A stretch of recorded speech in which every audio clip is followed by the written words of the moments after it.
Ay, sige po. Kung ano lang siguro, anong ginawa ninyo, sir?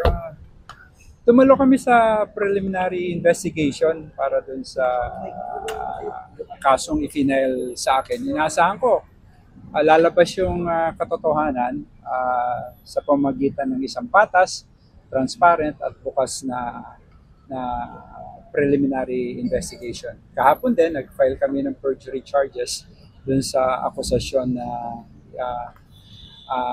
na inihain laban sa akin. Narito si Attorney Alma Malyonga para siya na magpaliwanag ng bagay na may nangyari kanina. No. Today was set for preliminary investigation.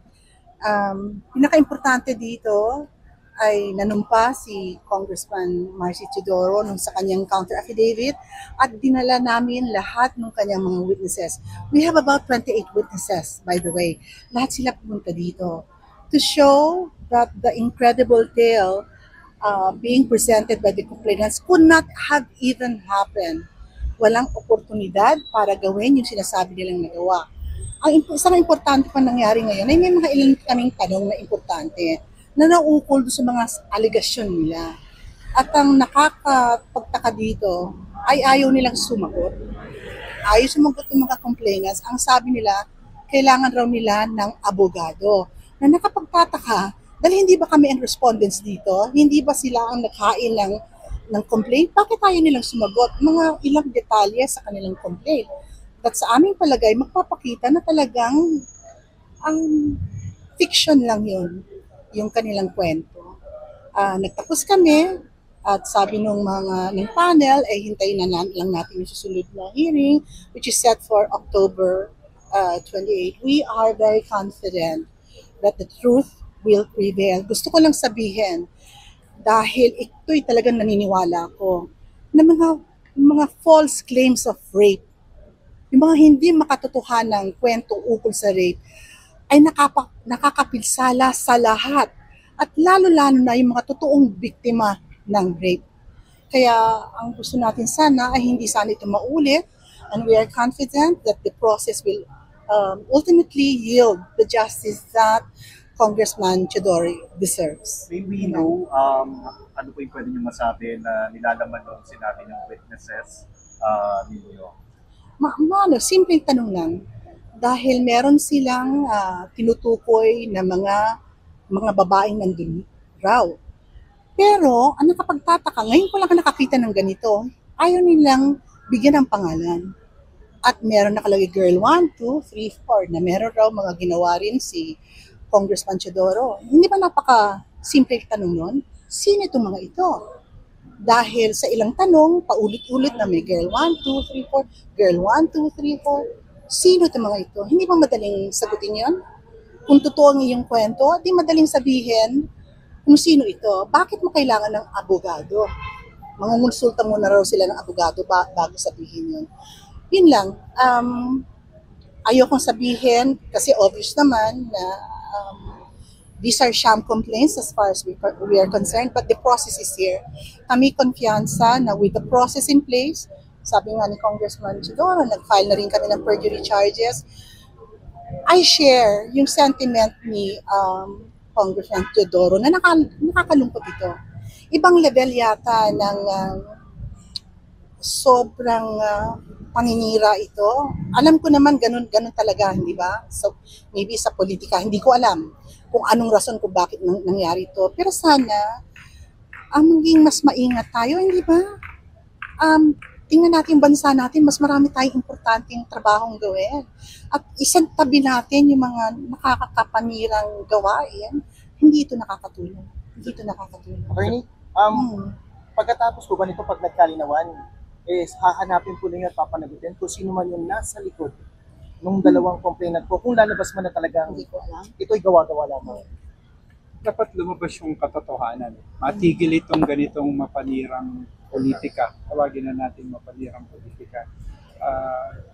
Parang ang purpose, nakikita namin kanina, is simply to damage. Not only the reputation, pero pati yung mga programa saka yung mga gawain natin. Nakakaabala sa mas mahalagang bagay na dapat ginagawa natin. Nakakalungkot pero kailangan tayong tumaan sa ganitong proseso para lumabas yung totoo at magawa natin yung mas higit na mahalaga para sa ating mga kababayan. Para sa Marikina particular, para din sa mga problema ng lipunan natin pinaharap ngayon. Nakakalungkot lang, parang may mga ilang tao na gumagamit ng kapulisan natin para dun sa kanilang personal o pansariling interest. Sinong hinala? So, Ah, tingnan natin, no? Malalaman natin at inaasahan ko lalabas ito. Kaya nga gusto namin matapos na itong prosesong ito, yung preliminary investigation. Kaya kanina humingi kami ng mga pangalan, detalye dun sa akusasyon nila. Para kung mapangalanan nila yung mga sinasabi nilang babae, malaman natin sa kanila mismo yung mga babaeng yon. At gusto nga rin sana namin, kanina inaasahan namin sasabihin pero wala man lang isang pangalang sinabi. Umikot lang ng umikot yung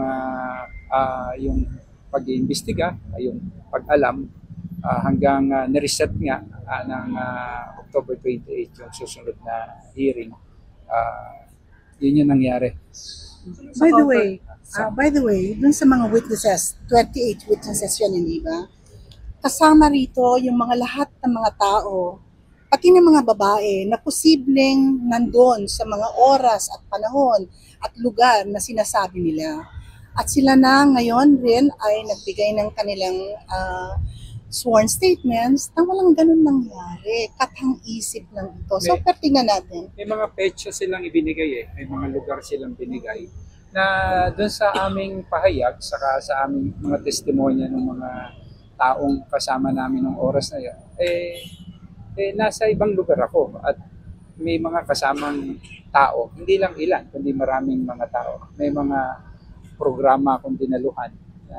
Yung oras na sinasabi nilang naganap yung panghahalay na inaakusan nila sa akin. Kaya doon sa mga testimonya, doon sa mga witnesses, doon sa mga ebidensya, documentary evidence, hindi lang testimonya, makikita na walang pagkakataon para ginawa yung ganung bagay, yung panghahalay. Yun, kaya nga mahalaga mapanagot din talaga yung gumawa nito. 28 na witnesses. Tapos kayo, sir, nag-counter affidavit. Nag-counter affidavit kami, nag-submit kami. Ito yung counter affidavit, napakalaki nito, napakakapal, maraming dates. Tapos maliban pa rito, meron pang USB to. Kasi nga narito lahat yung mga litrato na nagpapakita kung nasaan ako, anong oras, anong pagkakataon, na papakita lang, na pinapakita rito na yung pagkakataong gawin yung krimen ay hindi maaari dahil absent ito dun sa wala akong pagkakataon na gano'n. Pero inaasahan namin dun sa perjury charges namin, dun malalaman yung katotohanan. Pati yung mga taong may gawa nito at mga taong nag-isip, nagplano, gumawa ng script. Mukhang isang malaking script tong ginawa. Sunod-sunod tong nangyayari sa akin. Kaya nga nalulungkot ako dahil nauubos yung oras ko para gawin naman yung para sa bayan at yung aking trabaho talaga bilang kinatawan ng distrito. Sa 28 witnesses, meron mo yung mga pulis din? May mga pulis din. Siguro may mga 5-6 na pulis. Kakalimutan ko na siguro may mga 5-6 na pulis na magpapatotoo rin na doon sa mga araw na nabanggit, wala silang nakitang kakaiba at wala silang nakikitang pangahalay dahil kasama nila yung allegedly yung biktima. Kaya nga against human behavior naman merong isang pagkakataon doon na nakasama talang kumain pa, nakasama pa nilang magsaya. Tapos sinasabi nila nahalay. Kaya may mga patutoo at patunay naman. Attorney, Congressman, kunin lang po sa akin. May plano rin po ba kayo maghain sa PNP, sa Internal Affairs, ng reklamong administratibo laban po doon sa dalawang complainant? Everything is on the table. Pinag-aaralan, Manny. Pinag-aaralan Pinag-aaralan natin lahat.